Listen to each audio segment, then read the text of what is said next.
Dr. Darlene Holland, and I am a chiropractor in Lynchburg, Virginia, and we are starting today our podcast called Holistic Time with Dr. Holland. So hopefully you'll enjoy it and learn a lot. Today, since this is our first time, we're going to talk about chiropractic care itself. So chiropractors go to school for 8 years, and we get 4 years of undergrad, and then we get 4 years of chiropractic at a certain school for chiropractic. I went to the one in St. Louis, Missouri, and called Logan Chiropractic, and it was a wonderful school. I went and started practicing in Lynchburg in 1985, and I've been here ever since and have enjoyed it immensely. So chiropractors, we treat the body holistically, which means that we are very cognizant of how well you are physically, but also emotionally, mentally, how is your stress levels, and then also chemically, your nutrition. So some people say physically, emotionally, and spiritually, or nutritionally, or however you want to label it. I try to stay out of the spiritual realm because that's really not something that I think I should get into. So I treat it more as the stress.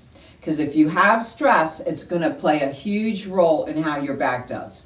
That is one of the first things that we tackle, is talking about stress as a new patient. So when you come in as a new patient, you usually are hurting.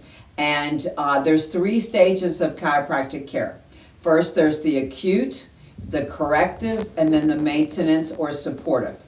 Now, when you come in, usually people are hurting either in the neck or the middle back or the lower back and various other places. Because when you have pain in your back, it will automatically start pinching the nerves going to your whole body. So if you have neck pain, you have pinched nerves causing headaches or sinus problems or dizziness or any kind of problems in the upper head and face. The middle back could be things like numbness and tingling or pain in your arms, high blood pressure because these nerves go to your heart, upper stomach problems like heartburn, belching, that kind of thing. Lower back, pinching of the nerves goes to the legs, so you could have the classic sciatica, the numbness, the tingling, and the weakness in the legs, but you could also have a lot of female problems and a lot of male problems, and constipation and diarrhea and bloating. So all of those symptoms and problems I address right off the bat, because if I don't deal with those issues, the back pain will be constantly reoccurring. So when you come into a chiropractor's office, at least in mine, you get the standard orthopedic testing. You get the range of motion like in your neck. So for instance, your neck is supposed to, so you're looking at the back from behind, so it's supposed to go forward and then go backward real well, side to side, and then turn.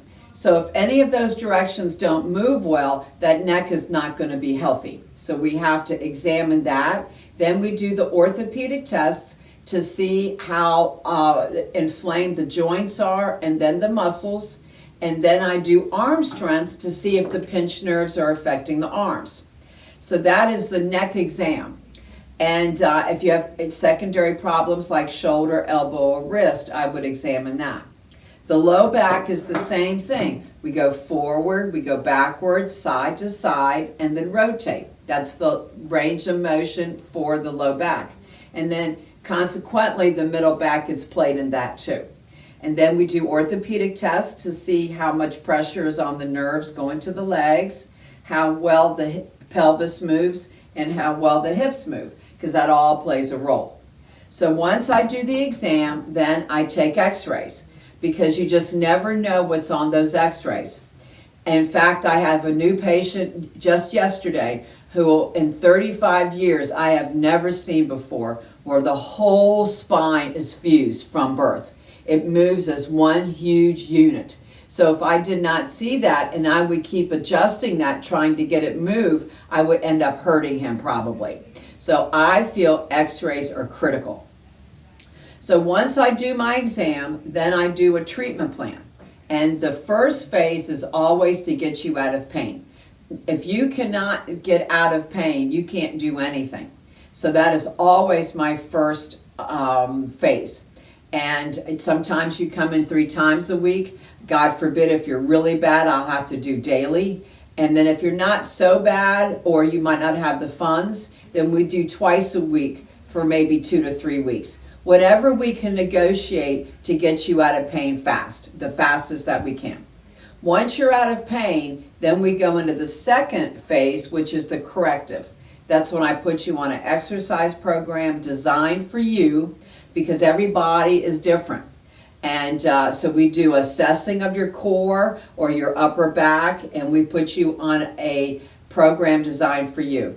And that takes about 6 visits to get you strong enough to get you on a home program that you can do at home, and that we can start decreasing you down to every 2 to 3 to 4 weeks. Now, once you are on that home program, then if you want to go back to the gym, or if you want to do certain things like karate, whatever you want to do, you've got a baseline now of strength so that you can ease your way back into it. Chiropractic is very common sense stuff. If it hurts you, you don't do it. If you're not ready, your body tells you and you just back off. You have to listen to the body the rest of your life, because by the time chiropractors get the patients, you have some permanent damage. You have some permanent weakening that you've got to maintain and watch so you don't flare up. So once you're into this home program, then we negotiate the support care. Some people can only go 2 weeks. Some people only want to go 2 weeks, 3 weeks, or 4 weeks. Most people that come in with problems should never go more than once a month without an adjustment, because the pressure of this locking up will just rebuild again. That's just nature's way. Depending on how much stress you have, depending on your physical activity, your workload, all of those things play into how well your back does. So if you do not have a good, proper support care in place, that you come in once every 2 to 3 to 4 weeks, doing your exercise, losing any weight you might be carrying. If you don't do those things, then you run a very high risk for your back to start hurting again. So I'm a huge believer in taking care of your back, or it could be your knee or your elbow, whatever is bothering you, to support care. Because as you probably know, we spend more money on our cars, making sure our cars are tuned up, oil changes, all those kinds of things, where we do not even feel that our back needs that care. So it's really, really important that you stay on the once a month or every 3 weeks, whatever you need, so you don't go back into that flare up. So thanks very much and have a great day.